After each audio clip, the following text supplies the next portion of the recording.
Hebrews chapter 2. We're going to be looking at verses 10 through 15 or so. It's hard to hear people that you love and care for when they're experiencing grief.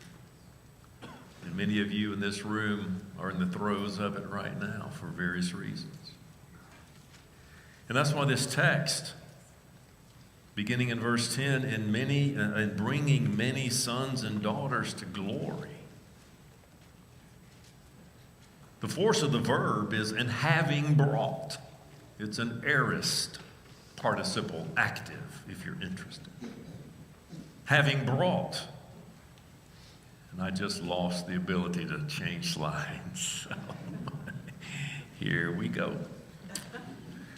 Having brought many sons and daughters to glory, it was fitting that God, for whom and through whom everything exists, should make the pioneer of their salvation perfect through what he suffered.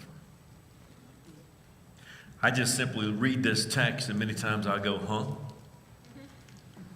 There's so many things in this text. First of all, what does it mean it was fitting?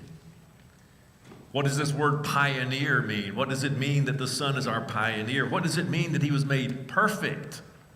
And what does suffering have to do with the perfection of it all? And so where I begin in my own way is to do some word studies that we all enjoy in here. So I think at this word, or look at this word fitting, prepo. It conveys the idea of something being appropriate or suitable in a given context. This was the proper thing for God to do, the preacher is saying. Well, this is more than just a cultural or social propriety. This is an essential necessity that God did. This is why it was proper. This is why it was fitting. This is why it was not only the right thing to do in a setting, it was the absolute righteous thing to do. What is the pioneer? What do you mean it was fitting for our pioneer? Archegos. It's from the arche, meaning first, and ago, to lead. A person who is the originator or founder of a movement and continues as the leader. Also, a good translation would be hero. And from a cultural perspective, this word was used as a champion in the Greco-Roman world and a Hellenistic culture in which this preacher was working. Someone who goes into the very depths of Hades itself and overcomes the grave and returns as the champion for all of us. This was a tale of Hercules himself. We call him Hercules, in which he had those 12 labors, the last one of which is to go into Hades itself and take back the three-headed dog, the champion. So tapping into those stories, there was this propriety, this absolute necessity to make the champion perfect. What do you mean perfect? Well, this comes from a Greek word, teleao, to complete, to perfect, to accomplish, to bring to an end, something that is fitted for its particular form. There is no moral imperfection in the pioneer, in the champion that needed to be fixed. What this is saying, it's almost like in fabrication, that there was a particular part that was purposely and particularly fabricated for a particular purpose. And this is what the Son was done through the suffering to make him completely fitting for the function. But why suffering? Suffering. Well, as I said earlier, to be human is to suffer. We're born into a world that is tilted away from the good, gracious God that created all things to live in harmony. And we know that something is wrong, and all of us feel the burden of it to some extent and in some way. And if you haven't yet, give it time. All of us experience it. The aging process itself is hard. Can I get a witness? Amen. And living through just the realities of our world, we feel a burden. So why the suffering? Suffering was the only means by which God, who is incompatible with the experience of fleshly suffering, God was not human. He did not have the weaknesses of the flesh. And so God, who is incompatible with the experience of fleshly suffering, this is the only way he could fully participate in the human condition, and by the Son's obedience to fully participate in the life of God. In other words, it was necessary, it was fitting, it was proper for the champion, the Son, who was fully God, to become fully human and to experience the full reality of what it means to be human and even experience gratuitous suffering so he could participate fully in humanity and in so doing also participate fully in the life of God. There's a lot in that text. Scratch my head and think about it. No wonder the Hebrews writer said, don't neglect this message, this great salvation, this message of great salvation that Noah talked about and Zach talked about the last couple of weeks. So in verse 11, both the one who makes people holy, that's God, through the Son, and those who are made holy are of the same family. We're the ones who are made holy. We're the ones having been brought to glory. So Jesus is not ashamed to call them brothers and sisters. Oh, I would underline that in my Bible. Yes, in the Bible. I would highlight that. I would underline it. Jesus is not ashamed to call us brothers and sisters. Why? Because he is the very one who has made us holy, and we are the one who have been made holy, and we are the same family. The same family. Not ashamed. Well, he may not be ashamed of Pat over there, because we all know Pat. Now you're afraid who I'm going to call out on the contract. But I don't know about that Gary up here. That's the thoughts I carry around. What would happen if you got to see all the thoughts, the intrusive thoughts that come into my mind on the screen? Probably would go, he's been here how long? But Jesus is not ashamed, because he knows what it means to be human. And therefore, being our champion, having been perfected, brought to completion as it were for his function, he's not ashamed. In fact, in verse 12, there's sort of this redemptive move. He says, I will declare your name to my brothers and sisters, out of Psalm 22, verse 22. In the assembly I will sing your praises. Jesus is not only our sovereign, but he is our friend. In verse 13, and again, I will put my trust in him. The thrust of the Greek here is, I will be trusting in him. And again, he says, here I am, and the children God has given me, out of Isaiah 8, 17 and 18. So here are the redemptive moves that the Hebrews writer is doing, what we would call a midrash on these Old Testament texts. Number one, I will declare your name. This is the glorified Son's intention to become human. I will sing your praises in the assembly of my brothers and sisters. I intend not to stand aloof from their condition, but to enter into it fully and even praise your name, proclaim your name to my brothers and sisters in the assembly.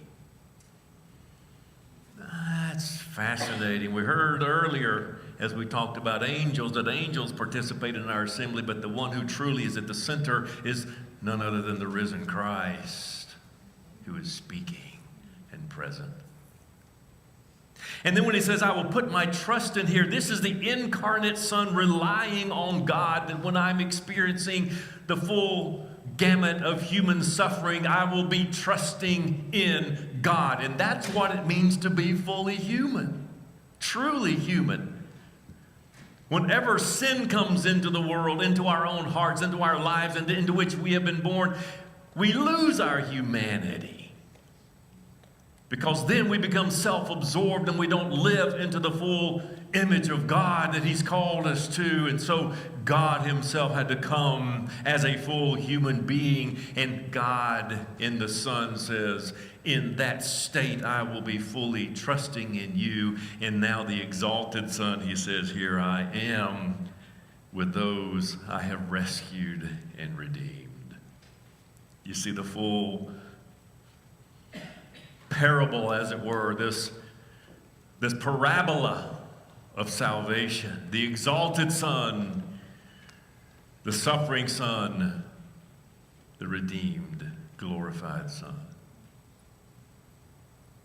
The Hebrews writer is saying you need to understand the move of God's redemption is that He has come as the champion, as the hero into our lives, going beyond that for us into death itself and returning and saying, here are those that are with me. Since the children, verse 14, have flesh and blood, He too shared in their humanity, so that by His death He might break the power of him who holds the power of death, that is the devil, and free those who all their lives were held in slavery by their fear of death. Amen. Wow.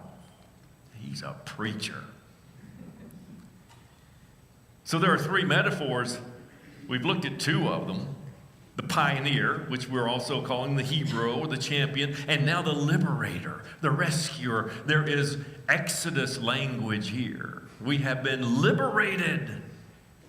Think of the concentration camps of World War II, incarcerated by the powers that be, and there was no hope for us, but someone smuggles themselves into the camp itself as one of the prisoners, taking the whip of the tyrant while trusting in God and being fully obedient to God, and in so doing, by the resurrection, snatched the whip out of the tyrant's hand and liberates us all.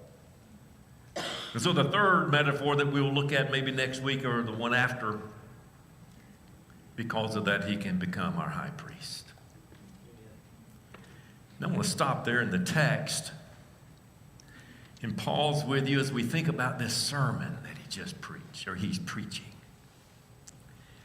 This is a sermon that the preacher is preaching, reduced to manuscript form, and I want to stop and ask, what are some of these, you're going to like this, homiletical hits?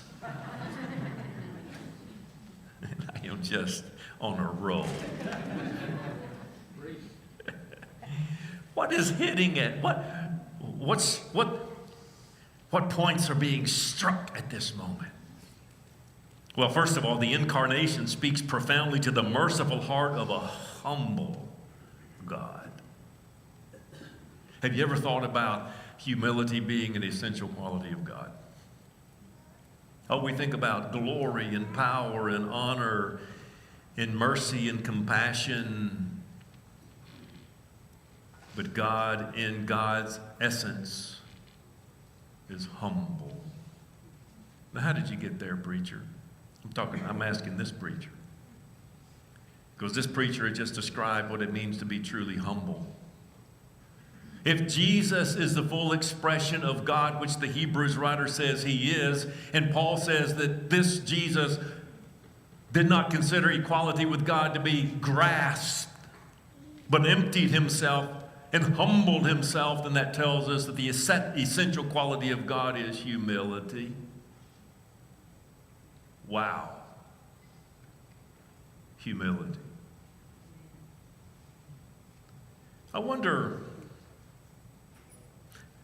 wonder if that is one of the main characteristics that we think about developing more and more in our life as we follow this God, because this Son, who is the expressed image of God's person, displays to us what it truly means to be God. And what it means to truly be God is to be humble, and therefore what it truly means to be human, who bear the image of this God. Humility. Now, humility isn't thinking more highly of yourself than you ought. Humility isn't thinking less of yourself than you should. Humility is just not worrying about yourself and thinking about something much larger than who we are, so that we can truly celebrate the accomplishments of others and even our own accomplishments, all to the glory of God. Is it hard for you to take a compliment? One of these days I'm going to experience how hard that is when I get one. Preacher, it wasn't that good.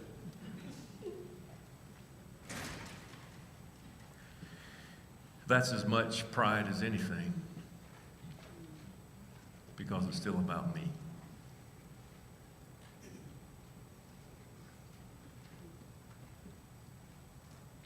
We can celebrate our own accomplishments and the joy of God as much as someone else, because we're not thinking about ourselves. We're thinking about the God who created us, and we glory in that God and praise His name. So give me a compliment after that and let me see how well I do.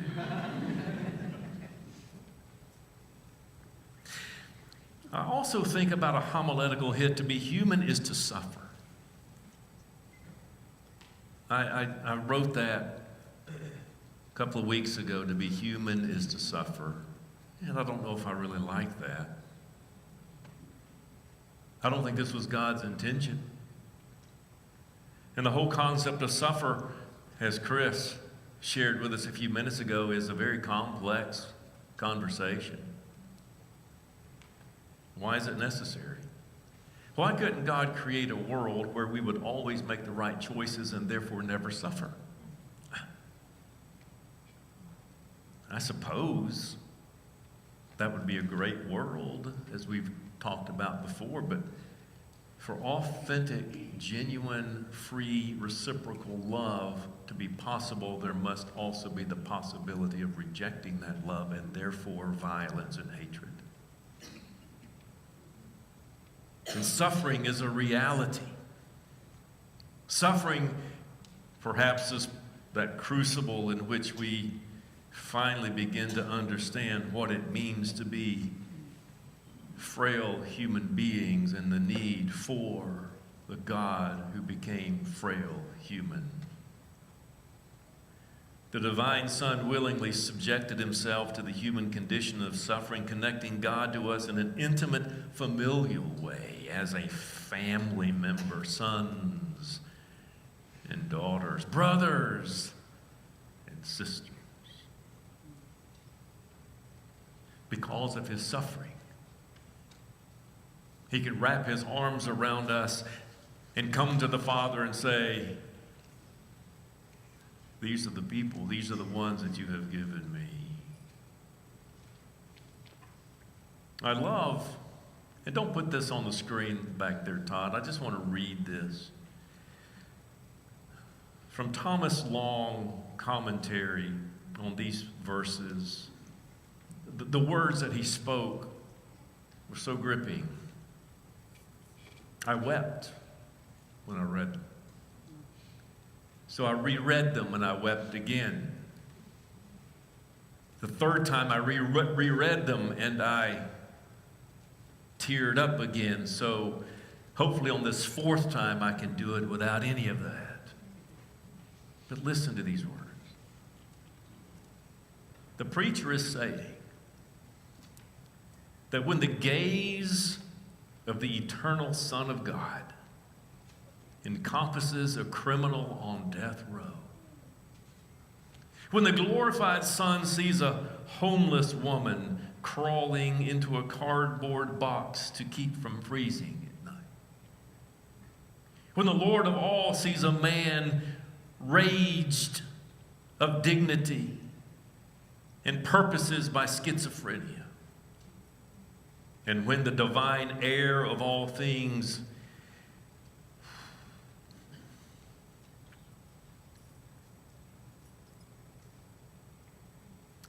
well, the fourth time wasn't working either. Sees a mother weeping over the death of her child. Or a man battling the last savage assault of cancer. Or the swollen body of a child slowly starving to death. He does not see a charity case, a pitiful victim, or a hopeless cause. He sees a brother, he sees a sister, and he is not ashamed to call us brothers and sisters. The Son of God does not wag his head at misery and cluck, "There, but for the grace of God go I." Instead, he says, "There, because of the grace of God, I am." Isn't that beautiful? The worst thing about this is I didn't write it. This is what the Hebrews writer is building on when he said that by the grace of God, the Son tasted death for everyone. And now he is building on that idea that by the grace of God, he tasted death. It was the grace of God that moved him to experience death. It is the grace of God personified in the Son where he experienced all of suffering. And so that's why Long is correct when he says, "There, because of the grace of God, I am." In those moments of deep suffering, it's not that God has abandoned. What this text is saying, that God has more fully connected. And so the Son came into our slave camp of sin, submitted to the whip of the tyrant, that is the devil, entered into death itself. He tasted death. And in so doing, he snatched the keys of the dungeon out of his hand by his resurrection. The Revelator will say, "I hold the keys of death and the hell." Why? Because by the grace of God, the Son experienced death, and now he is able to come with those whom he has liberated and say, "Here are my brothers and sisters whom you have given me." So we keep asking. The Son has spoken. Are we listening? This is what the Hebrews writer wants us to hear, this word of exhortation, and he also wants us to make sure that we are keeping our eyes on Jesus, the author, the pioneer, the champion, the hero of our faith. Are we looking at the Son?